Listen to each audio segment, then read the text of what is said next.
My name is Lexi Nimmo. I am a Nashville native, and I am an actress and a plus-size model.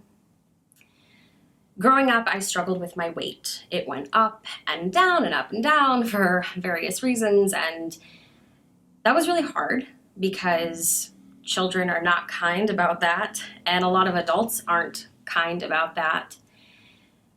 And whenever my parents or my friends or teachers that I really trusted would try to comfort me, they would tell me that what's on the inside is what really matters.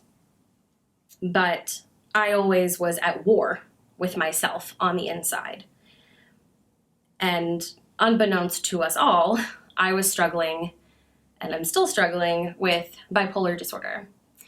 I was just diagnosed a year ago, and things are really getting better. I'm working on loving myself and working through the challenges that mental illness brings. But it's really hard to be body positive and to love yourself and to find your inner strength when inside you don't really know who you are. Bipolar disorder makes me feel like a different person sometimes, and sometimes I really don't know who I am. And it's hard to have an identity. And I think that we talk a lot with body positivity. We talk a lot about loving your body and being comfortable in your own skin and wear that bikini to the beach and things like that. But we don't really talk about our whole self. And to me, becoming body positive was about accepting my whole self on the inside and on the outside. My brain is part of my body, and I hated my brain. I hated that I was sad all the time or manic all the time or mean or frustrated or anxious, that I didn't have control over my emotions. And now that I've made peace with my brain and my body, I'm working towards loving all of the parts of me and not letting my size or my mental illness define me. And I'm starting to find my true self. And to me, that is body positivity. I was in an emotionally abusive relationship for 5.5 years, and a year and a half of that was a marriage.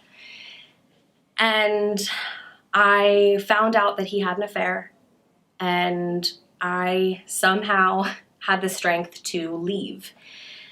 I think I stayed in that emotionally abusive relationship for a long time because I believed that he loved me and that we could work it out. And if you love somebody, you don't leave them. And I never really put myself first. But I'm kind of grateful that he had an affair because it broke the spell. It showed me that he didn't love me, that he wasn't committed to making anything better. And it's like a switch flipped. And it was hard, a lot of tears, sick to my stomach, didn't eat for 3 weeks, but I packed up my house. I drove from Mississippi home to Tennessee, and I never looked back. And I rebuilt my life. I got my career started again, and I've had more success in the past year and a half than in my entire career, my whole life. And I just became stronger and stronger every day. So I'm really proud of myself for putting me first and stepping away from that toxic life. What are adjectives that you would use to describe yourself? Moody, silly, confident, ambitious, and loyal, and brave. If you could talk to a younger you, what would you tell her? That kind of makes me emotional, if that's okay. Oh, it's perfectly fine. We have tissues.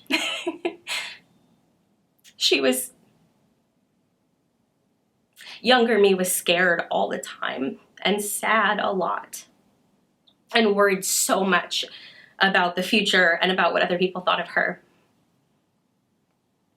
And I would tell younger me, screw them. They don't matter. Your future is bright. You're more than a body. Your soul is what sets you apart from everyone else in the world. And that's what's going to really make who you are in the future. And that beauty is in the eye of the beholder, but that you are the beholder. How are you a total badass at life? I know, great question. Follow up. Yeah.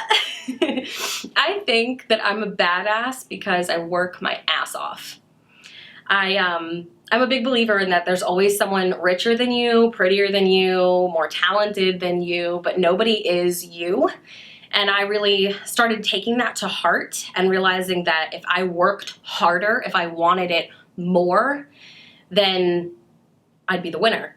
And so I bust my ass. I work as much as possible. Sometimes I don't sleep, which is probably not great, but I fully, completely dedicate myself to my art. And I think that makes me a badass.